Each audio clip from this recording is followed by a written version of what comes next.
একদিন রাজা কৃষ্ণচন্দ্র রাজসভায় সভাসদদের সঙ্গে গল্প করছিলেন। তার আলোচনার বিষয় ছিল পাতার ভেতর কোন পাতা বড়। কেউ বললেন কলার পাতা, কলার পাতা যেমন চওড়া তেমনই লম্বা। কেউ বললেন মানকচুর পাতা, এর মতো কোনো পাতা বড় নয়, এই পাতা এক পেল্লাই চেহারার পাতা। কেউ আবার উত্তর না দিয়ে চুপ করে বসেছিলেন। তাদের মধ্যে গোপালও ছিলেন। রাজা বললেন, কি হে গোপাল, তুমি কিছু বলছো না কেন? গোপাল গম্ভীর হয়ে বললেন, এগে মহারাজ, বড় বলতে কি বোঝায়? আকারে না মর্যাদায়?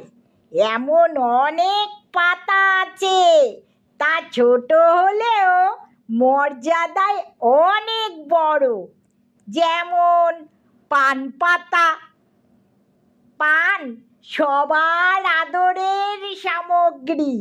আত্মীয় কুটুম্বকে অভ্যর্থনা করা হয় পান দিয়ে। ধনী মানুষেরা এতে অন্যান্য মশলাপাতির সঙ্গে আতর, গোলাপ জল, মৃগনাভি প্রভৃতি দিয়ে আরও উপাদেয় করে তোলে। অতিথিদের কাছে তা বড় সম্মানের বস্তু হয়ে দাঁড়ায়।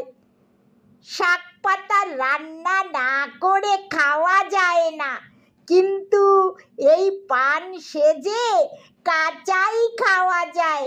সব দিক বিচার করে বলতে গেলে পান পাতাই বড় মহারাজ।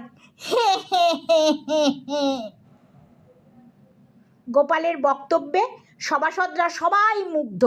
রাজা কৃষ্ণচন্দ্র বিগলিত হয়ে বললেন, বাহ বাহ, ঠিক বলেছ গোপাল, পাতার মধ্যে পান পাতাই শ্রেষ্ঠ।